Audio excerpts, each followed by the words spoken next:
Hello all and welcome back to another video on this channel. Today I'll be talking about the Club World Cup. Yes, it's Giant Infantino's new reason to make some more cash. Or, to be fair, the Club World Cup has been a thing for a while, but they've decided to rebrand it. And if you don't know what it is, well, it should be pretty obvious by the name. It's the World Cup, but for club teams.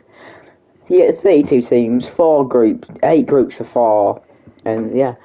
But there's been quite a bit of opposition to it, and that is that no one wants to play in it, no one wants to watch it, no one wants to host it, and as with our first point, the fact that no one wants to watch it, then no one wants to broadcast it.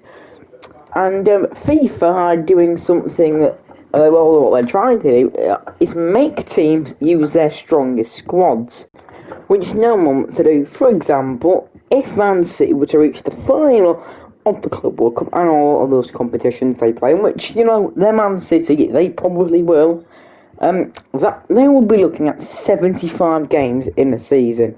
And so basically, what these big clubs, all the clubs that they're in, are suggesting they do is just play their second teams, get their kids some experience in the first team, and just play football. But FIFA doesn't like this because that's not going to make them money watching a glorified under-21 tournament. That's not going to make them money. What will make them money is Erling Haaland scoring 7, putting in another 5 per some Japanese side that no one's ever heard of until now.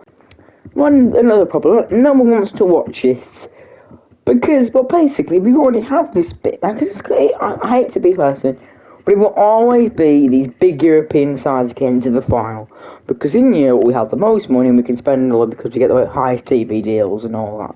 So it's just me then. But we already get that with the Champions League. The Champions League is where you see the biggest and best teams in Europe play each other. Unless you're Borussia Dortmund, then you somehow ride your way to the Champions League final by playing the PSG in the semi-finals. Apart from Mbappe, have literally no one half competence or memorable football. And you can see how no one wants to watch this thing. No one's wanting to broadcast it because what's the point in getting this license into this competition that it costs millions and millions of pounds if no one's going to watch it?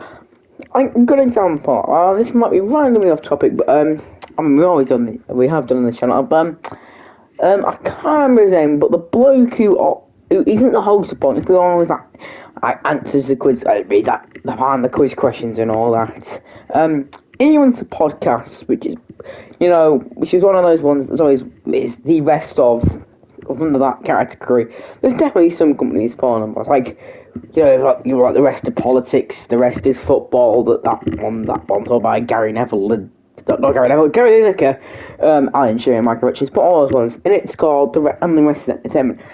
And he said, come out recently saying the BBC has no money, and that's why I've seen a lot of shows get the axe because they're not making enough money to sustain them on the air. You need to feel like Would I Lie is a good example of that one's going to stay on the air because you can watch a 9-year-old episode of Would I Lie to You and it still be relevant. You still get it. Well, Mock the Week was axed because if you go back 9 years in a Mock the Week, then it's pre-Brexit and you're not going to get anything now, are you? But the BBC aren't going to pay it because the BBC are losing money. And if no one watches it, no one's going to want to advertise because they're advertising to a brick wall basically. And then no one else is. TNT in this country probably end up buying it.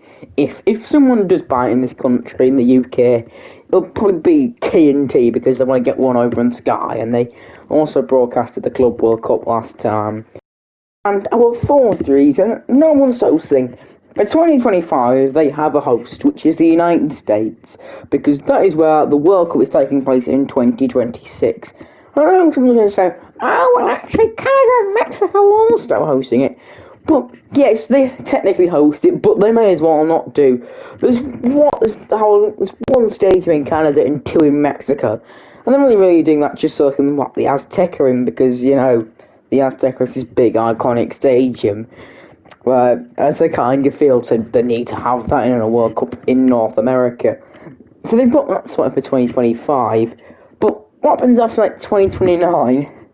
No one's going to want to host a tournament that they know no one's going to watch, and no one's going to sponsor, and no one's going to want to do it. It's like the Olympics. Every time a country hosts the Olympics, they have lost money.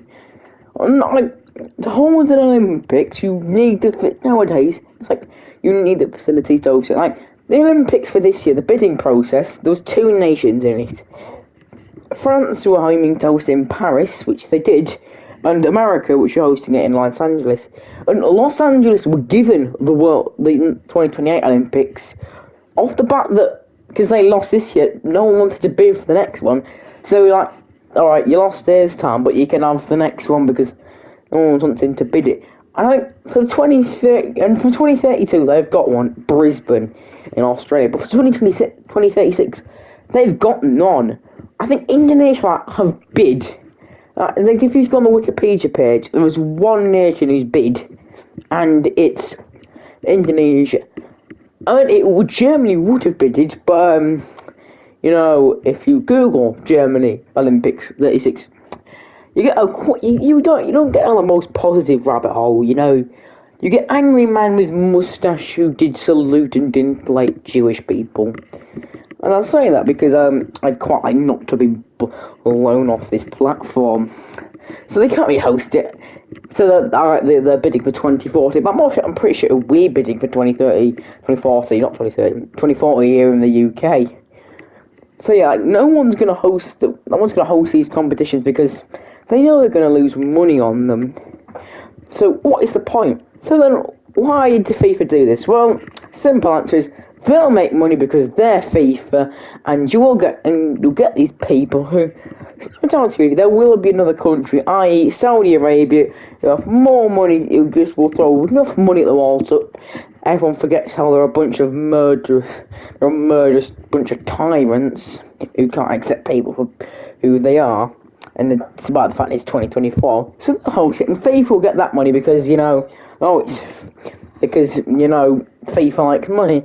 FIFA, obviously the famously non-corrupt organisation, who definitely didn't accept bribes to give it, that the whole world could be hosted in a nation that had a population of 300,000, had no stadiums, including one that was literally built out of shipping crates. And all the stadiums in all are barren. I'm pretty sure there's a good YouTube video on it where some bloke goes and explores them all. And you just see, they're barren, no one cares about them. It's like, because that's why, it's like World Cups, you're not gonna, unless you're like a Middle Eastern nation who have enough money that this could be a small drop in the pond, that they're good at it because they can, make back that money. It's like why I say that, you'll see in the future, the countries bidding to host World Cups in the future will either be Middle Eastern nations with enough money at the wall to throw it, or countries who have stadiums who can sustain. It's like, we're hosting Euro 28. And literally all the stadiums there was 5 Euro stadiums for Euro 28 were all built, or were being built, or just done. There was only one of them which they were hoping to get done, but they scrapped it off. It was in a stadium, I can't remember the name, but it was like barren. But they were going to say they were going to do that, but then they realised that there's a high chance they weren't going to get it done in time, and it was too expensive, so they're just going to host it somewhere else now, in that game, or whatever the games were supposed to be played there. But that's because we've got facilities. Middle Eastern nations have enough money to throw at a wall, they don't need to do it. So basically, they're okay to do it. But so yeah, FIFA will make money off this, but no one will.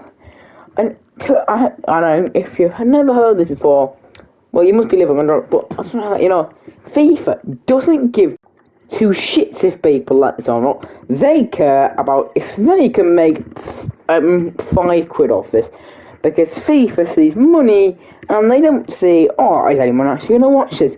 What about the risk of players getting necessary injuries that could rule them out for a season? What about players having a month to recover?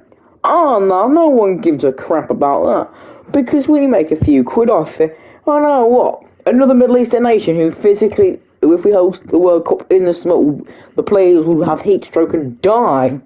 What? So they want it to move it to the winter? No problem. If the mate gives us £5, we'll do it and just make the most ram-packed schedule all the time. Who cares about players dying or getting injured? No one cares about that. We make money, we're FIFA, we do nothing wrong. And today I feel Arab. Good old Gino Infantino. So yeah, that is why the Club World Cup is the stupidest competition known to man, and it's up there with the Bristol Street Motors Trophy, which, if you've made a competition as shit as the Bristol Street Motors Trophy, something's gone wrong. So anyway, that has been this video. If you enjoyed, I'm glad you did, and I'll see you all, hopefully, next time. Bye!